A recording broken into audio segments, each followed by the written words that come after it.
They call it the Alcatraz of the Rockies, a concrete tomb buried in the Colorado mountains where America's most dangerous criminals don't just serve time, they vanish from existence. No human contact, no sunlight, no hope. This is ADX Florence, the only federal Supermax prison in the United States.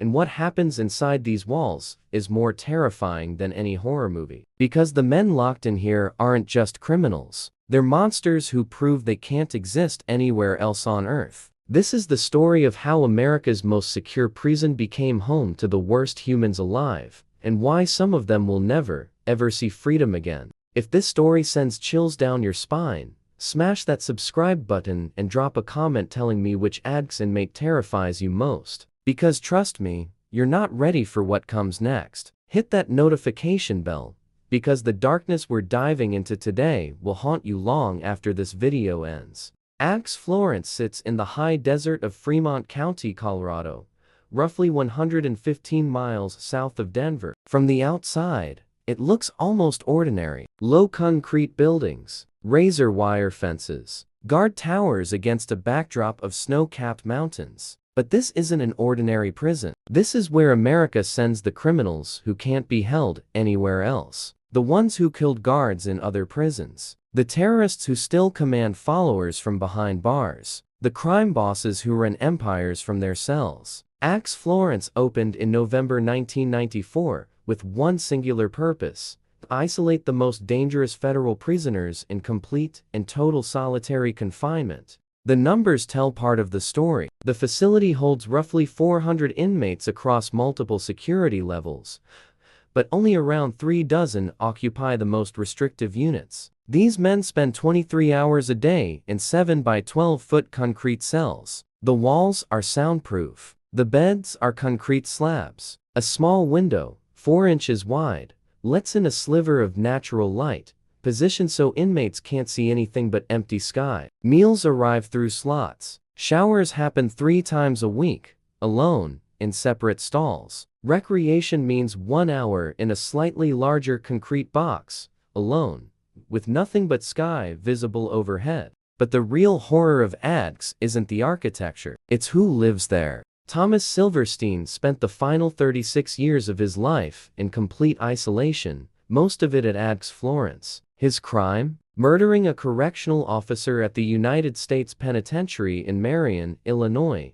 in 1983. Silverstein stabbed Officer Merle Klutz 67 times. After that killing, he was deemed too dangerous to ever have human contact again. He died in ADX Florence in 2018, having spent more consecutive years in solitary confinement than any other prisoner in American history. No human touch. No conversation, just decades of silence and concrete. Then there's Ramzi Youssef, the man who orchestrated the first World Trade Center bombing in 1993. On February 26th of that year, Youssef and his accomplices detonated a 1,200-pound urea nitrate hydrogen gas-enhanced device in the underground parking garage of the North Tower. The blast killed 6 people, injured over 1,000, and left a crater several stories deep. Youssef fled to Pakistan but was captured 2 years later. At his sentencing, the judge told him he would never see daylight again. That promise has been kept. Youssef sits in ADX Florence, in a cell designed specifically to prevent any communication with the outside world. No phone calls, no contact visits. His only connection to humanity is the corrections officer who slides his meal tray through the slot 3 times a day.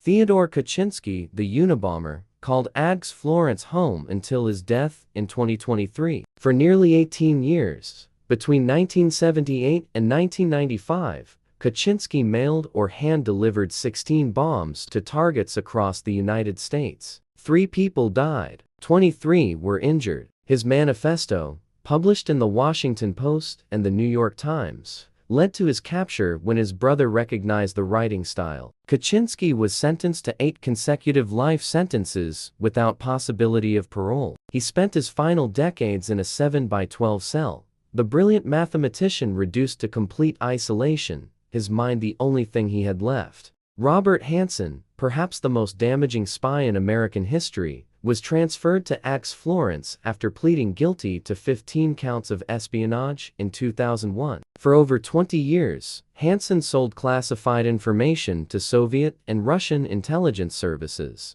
He compromised dozens of intelligence officers, revealed critical surveillance methods, and caused incalculable damage to national security. His betrayal led directly to the execution of at least 3 Soviet officers who were working as American assets. The FBI considered him so dangerous, so manipulative, that normal prison would be too risky. Hansen died at ADX Florence in 2023, having spent his final years in the same isolation as the terrorists and murderers around him. But these men, infamous as they are, represent just a fraction of ADX's population. The prison also holds members of the Aryan Brotherhood who ordered hits from inside other prisons, Mexican mafia leaders who ran drug operations across the Southwest, Islamic terrorists connected to Al-Qaeda and ISIS, gang leaders who coordinated murders through coded letters. Each one proved, through violence or manipulation or sheer danger, that they couldn't be held in normal maximum security facilities. The Bureau of Prisons doesn't send anyone to ADX Florence lightly. Prisoners arrive here after committing serious crimes while already incarcerated, after escaping or attempting to escape from other facilities, or after being convicted of terrorism or espionage charges that make them ongoing security threats. The criteria is simple. You come to ADX when you've demonstrated you're too dangerous to exist anywhere else in the federal prison system, and once you arrive, the isolation begins immediately. Former Warden Robert Hood, who ran ADX Florence from 2002 to 2005, later described the facility as a clean version of hell. He told reporters that the extreme isolation, the sensory deprivation, the complete lack of human contact, creates psychological damage that may be irreversible. Inmates develop severe mental health issues. Some talk to themselves constantly. Others stop talking entirely. A few have attempted suicide. The prison has been sued multiple times by civil rights organizations claiming the conditions constitute cruel and unusual punishment. But here's what those lawsuits don't mention. The men in ADX Florence made their choices. They killed. They bombed. They betrayed. They proved, beyond any doubt, that they would continue to harm others if given any opportunity. Still, as the years pass and the isolation continues, questions emerge. Questions about justice and punishment and what it means to bury someone alive. Questions about whether any human being, no matter their crimes, should spend decades without touching another person or seeing the sun. But when investigators started looking deeper into ADX Florence, into the daily operations and the inmates and the staff, they discovered something that changed the entire conversation about this place. Something that made even the hardened correctional officers pause. Something that suggested the real horror of ADX Florence wasn't the isolation at all. The discovery came in 2009, buried in a routine inspection report that almost nobody read. A team from the Department of Justice's Office of Inspector General was conducting a standard review of ADX Florence's operations when they noticed something unusual in the medical records. Inmates in the most restrictive units were requesting psychological services at rates far higher than any other federal prison in the country. But that wasn't the strange part. Maximum security and Supermax facilities always have high rates of mental health requests. What caught the inspector's attention was the pattern of when these requests were filed. Nearly 40% of the psychological service requests came within 72 hours of inmates being moved between cells. At first glance, this meant nothing. Prisoners get anxious when moved. It's disruptive, uncertain, potentially dangerous. But one investigator, a forensic psychologist named Dr. Sarah Chen, who had been brought in specifically to evaluate ADX's mental health protocols, decided to dig deeper. She started interviewing inmates, reviewing their cell assignment histories, cross-referencing medical complaints with housing unit logs. What she found made her blood run cold. The cells at ADX Florence weren't just isolation chambers. They were psychological weapons, and the prison staff knew exactly how to use them. Dr. Chen discovered that certain cells in Range 13, the highest security wing of ADX, had been modified in ways not reflected in any official blueprints. The ventilation systems in 4 specific cells produced a barely audible high-frequency hum, somewhere between 16,000 and 18,000 Hz. Most adults can't consciously hear sounds at that frequency, but the human nervous system still responds to them. Prolonged exposure causes headaches, anxiety, difficulty concentrating, and in some cases, auditory hallucinations. Inmates placed in these cells would begin experiencing symptoms within 48 hours. They'd request medical attention, psychiatric evaluation, anything to explain why they suddenly felt like they were losing their minds. And here's where it gets darker. The prison's medical staff, following protocols they claimed came from Bureau of Prisons headquarters, would evaluate these inmates and frequently prescribe antipsychotic medications. Powerful drugs like Haldol, Thorazine, Risperidone, medications that made inmates more docile, more manageable, more compliant. Once medicated, these prisoners were easier to handle during the rare times they left their cells. They caused fewer problems, filed fewer grievances, stopped trying to communicate with other inmates through the plumbing pipes or ventilation shafts. Dr. Chen brought her findings to the warden at the time, a man named Charles Daniels, who had run ADX Florence since 2006. Daniels listened to her entire presentation, reviewed her documentation, examined the medical records she'd compiled. Then he asked her a single question. "Do you know what these men did to get here?" He pulled up the files. Cell 47 in range 13, one of the cells with the modified ventilation, currently housed Luis Felipe, the founder of the Latin Kings gang. Felipe had ordered over a dozen murders from inside other prisons. He'd run a drug empire that stretched from New York to Chicago to Los Angeles, all while locked in maximum security. He'd corrupted guards, intimidated witnesses, and orchestrated escapes. The only thing that stopped him was ADX Florence. Cell 51 held Zacarias Musawa, the only person convicted in the United States for the September 11th attacks. Musawa had trained with Al-Qaeda, knew details of the plot, and after his arrest, tried repeatedly to recruit other inmates to radical Islam. Intelligence analysts believed he still had information about other planned attacks, but he refused to cooperate with investigators. Cell 63 held Larry Hoover, the leader of the Gangster Disciples, one of the most powerful street gangs in American history. Even from ADX Florence, Hoover had attempted to send coded messages to his lieutenants on the outside. The FBI intercepted communications suggesting he was still trying to coordinate drug trafficking operations. Warden Daniels looked at Dr. Chen and said something she would never forget. "These cells don't exist to punish these men. They exist to neutralize them. If we don't keep them sedated and disoriented, they will find ways to kill people from inside this prison. They've already proven that. So you tell me, doctor, what's more cruel? Giving them medications that make them compliant, or letting them continue to orchestrate murders and terrorism from their cells?" Dr. Chen reported her findings anyway. She submitted a formal complaint to the Department of Justice, documenting the modified cells, the medication protocols, and what she believed constituted illegal human experimentation. The complaint triggered a federal investigation that lasted 18 months. During that investigation, something else emerged. Something nobody expected. Several inmates at ADX Florence, men serving multiple life sentences with no possibility of parole, started filing motions claiming they had information about unsolved crimes, major crimes, murders, kidnappings, bombings that had gone cold decades ago. But they would only provide this information under specific conditions: transfer to a different facility, reduced isolation, or in some cases, a new trial. One inmate, a former Chicago mob enforcer named Vincent Calabrese, claimed he knew the location of 11 bodies from hits he participated in during the 1970s and 80s. Families had been searching for these victims for decades, but Calabrese would only provide the information if he was transferred to a medium security facility where he could have contact visits with his grandchildren. Another inmate, a domestic terrorist named Eric Rudolph, who had bombed the 1996 Atlanta Olympics, abortion clinics, and a gay nightclub,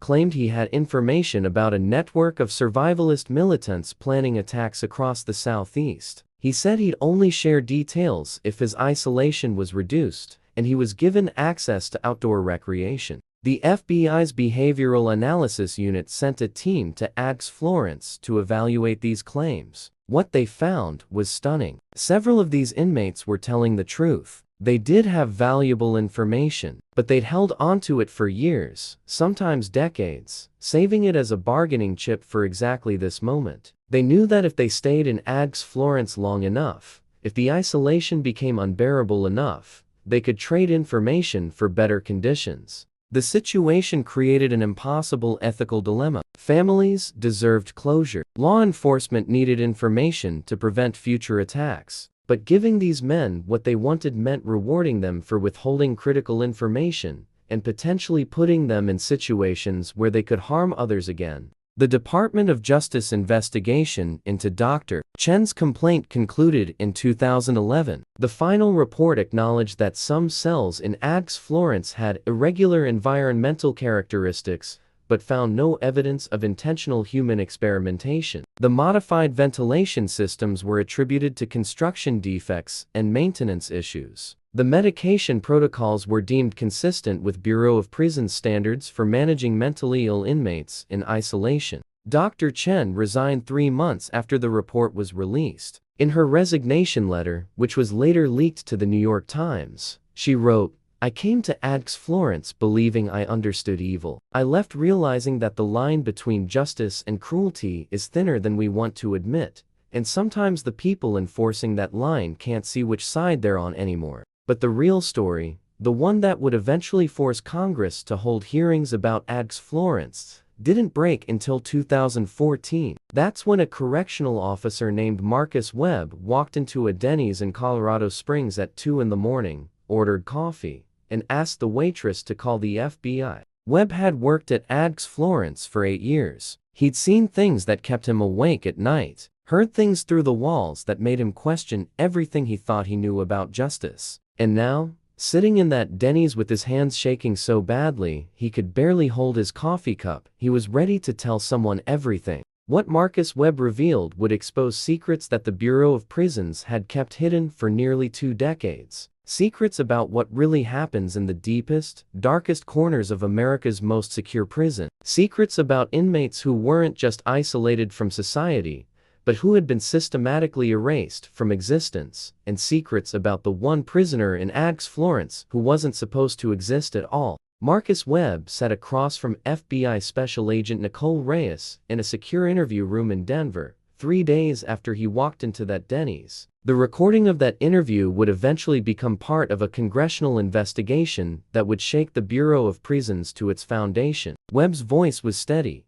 but his hand still trembled as he spoke. "There's a prisoner in ADX Florence who doesn't appear in any official records," he said. "No inmate number, no file in the central database, no visitor logs, no commissary account, no medical records that go through normal channels. For 6 years, I delivered meals to a cell that officially doesn't house anyone." The prisoner Webb was referring to occupied a cell in a section of ADX Florence that doesn't appear on any public documentation. While the prison officially has 4 main housing units, Webb described a 5th area, accessible only through a maintenance corridor that requires 3 separate security clearances. Only a handful of guards have access. Meals are prepared separately from the general prison population. Medical staff who treat this prisoner sign additional non-disclosure agreements beyond their standard Bureau of Prisons confidentiality requirements. Webb never learned the prisoner's real name. The few times he saw documentation,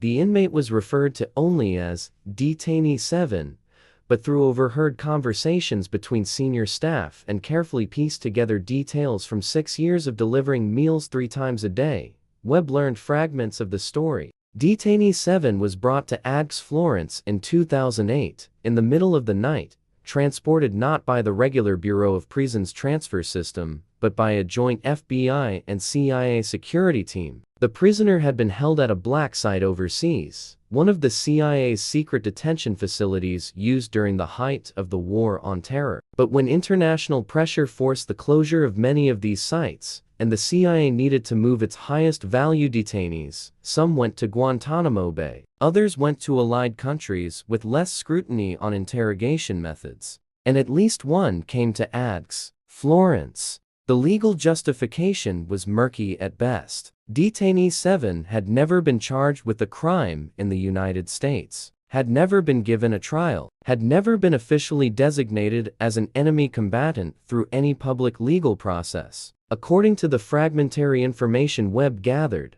the prisoner had been captured in Pakistan in 2002, accused of having direct knowledge of Al-Qaeda's leadership structure and ongoing operational planning. The intelligence community believed this person had information that could prevent future terrorist attacks. But after 6 years of interrogation at black sites overseas, the prisoner had given them nothing, or perhaps had nothing to give. The intelligence reports were classified at levels so high that even most ADX Florence staff had no access to them. All Webb knew was that someone in the government had decided this person could never be released, could never be tried, and could never be acknowledged to exist. The conditions of Detainee 7's confinement made the regular ADX isolation look humane by comparison. The cell was smaller, 7 feet by 8 feet. No window, not even the 4-inch sliver that other inmates received. The lights never fully turned off, maintaining a constant dim illumination that made it impossible to track day or night. Meals came at irregular intervals, sometimes 8 hours apart,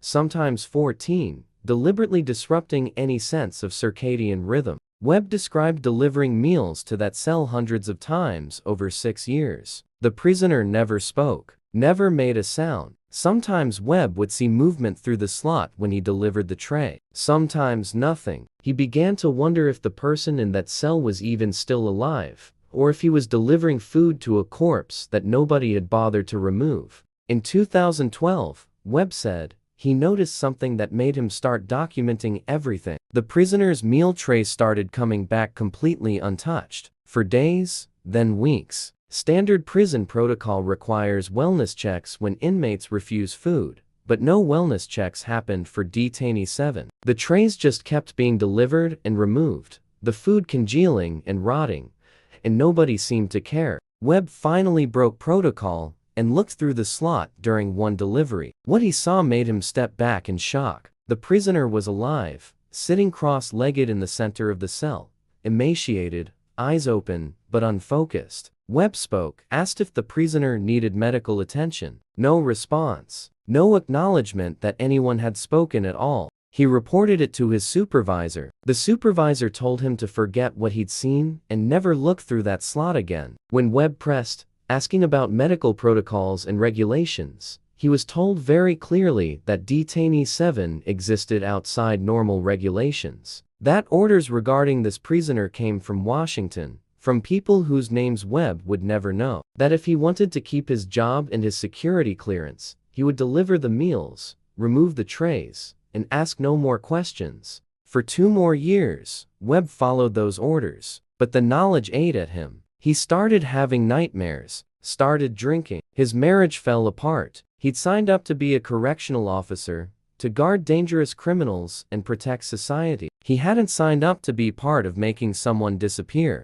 The FBI investigation that followed Webb's disclosure moved slowly, hampered by classification issues and jurisdictional questions. Who had authority over a prisoner being held without charges, without trial, in a facility technically run by the Department of Justice, but housing someone brought there by the intelligence community? The legal questions were unprecedented. In 2015, a team from the Dodge Inspector General's office finally gained access to the classified section of ADX Florence. Their report, most of which remains redacted to this day, confirmed that an individual was being held in the conditions Webb described. But the report's conclusion shocked the handful of Congressional Oversight Committee members who were allowed to read it. Detainee 7 had been misidentified. The person who had spent 7 years in absolute isolation, subjected to sensory deprivation that experts called torture, had been captured based on intelligence that turned out to be fabricated. A source in Pakistan, trying to earn reward money and settle personal scores, had identified this person as a high-level Al-Qaeda operative. The CIA had acted on that intelligence, renditioned the suspect to a black site, and spent years interrogating someone who had no information to give because they had never been involved in terrorism at all. By the time the mistake was discovered in 2014, the prisoner's mental state had deteriorated so severely that intelligence analysts couldn't determine anything reliable. The isolation had caused such profound psychological damage that the person could no longer communicate coherently. The very methods used to extract information had destroyed any possibility of learning the truth. The government faced an impossible situation. They couldn't release the prisoner because the person could no longer function in society and would require intensive psychiatric care. That would raise questions. They couldn't acknowledge the mistake because it would expose illegal detention and torture. They couldn't prosecute because there was no crime. So detainee 7 remained in that cell, erased from existence, a ghost in the system. Marcus Webb's disclosure forced the government's hand. In 2016, after intense negotiation between the Department of Justice, the CIA, and congressional leadership, detainee 7 was quietly transferred to a secure psychiatric facility. The transfer was never announced. No charges were filed against anyone involved in the detention. Webb was given early retirement with full benefits and a non-disclosure agreement that prohibited him from ever speaking publicly about what he'd witnessed. The congressional hearings that followed, held mostly in closed session, led to new oversight protocols for ADX Florence. The facility underwent reforms, including regular inspections of all housing units, mandatory reporting of all inmates to a central database, and stricter limitations on isolation practices. The modified cells that Dr. Chen had discovered were renovated. The medication protocols were reviewed and revised. But the damage was done. ADX Florence, which had been designed as America's answer to the most dangerous criminals, had become something else entirely. A place where the worst of humanity was sent to be forgotten, where isolation became a weapon, where the line between security and cruelty had been crossed so many times that nobody could find it anymore. Today, ADX Florence still operates. It still houses terrorists and spies and murderers who proved they couldn't be held anywhere else. Ramzi Youssef is still there. Larry Hoover is still there. Dozens of men whose crimes shocked the nation remain in those 7x12 cells, cut off from the world, buried alive in concrete and silence. The Bureau of Prisons insists that conditions have improved, that oversight has increased, that the abuses of the past won't happen again. But former inmates who've been transferred out, and the few staff members willing to speak off the record, paint a different picture. They describe a facility where isolation is still the primary tool, where mental illness is rampant, where some prisoners have been in solitary confinement for more than 2 decades. And they describe something else, a profound question that haunts everyone who works there, everyone who studies it, everyone who thinks seriously about what justice means in a society governed by laws. What do we owe the worst among us? Do people who commit monstrous acts forfeit their humanity? Is there a point where punishment becomes vengeance, where security becomes cruelty? And when we create places designed to make people disappear, who decides where the boundaries are? ADX Florence was built with the noblest of intentions, to protect society from those who would destroy it, to keep dangerous criminals from harming others ever again. But in creating a prison where human contact is eliminated, where isolation is absolute, where prisoners spend decades without touching another person or feeling sunlight on their skin, we've created something that forces us to confront uncomfortable truths about ourselves. The men in ADX Florence made terrible choices. They killed innocent people. They betrayed their country. They ran criminal empires that destroyed communities. They earned their place behind those walls. But detainee 7 didn't. And if one person could be swallowed by that system, erased from existence, tortured through isolation based on a mistake, then the system itself is broken in ways that reforms can't fix. Marcus Webb lives in Montana now, in a small town where nobody knows what he used to do. He still has nightmares about that cell, about the meal trays he delivered for 6 years to a person who wasn't supposed to exist. In one interview, given anonymously to a journalist working on a book about black sites and extraordinary rendition, Webb said something that captures the horror of ADX Florence better than any official report. "I used to think the worst thing you could do to a person was kill them," he said. But working at ADX taught me something darker. The worst thing you can do is make them keep living, but take away everything that makes life worth living. Take away hope. Take away human contact. Take away the sun and the sky, and the possibility that tomorrow might be different than today. That's not punishment. That's erasure. And we did it to hundreds of people. And most of them probably deserved it, but not all of them. And that's what keeps me up at night.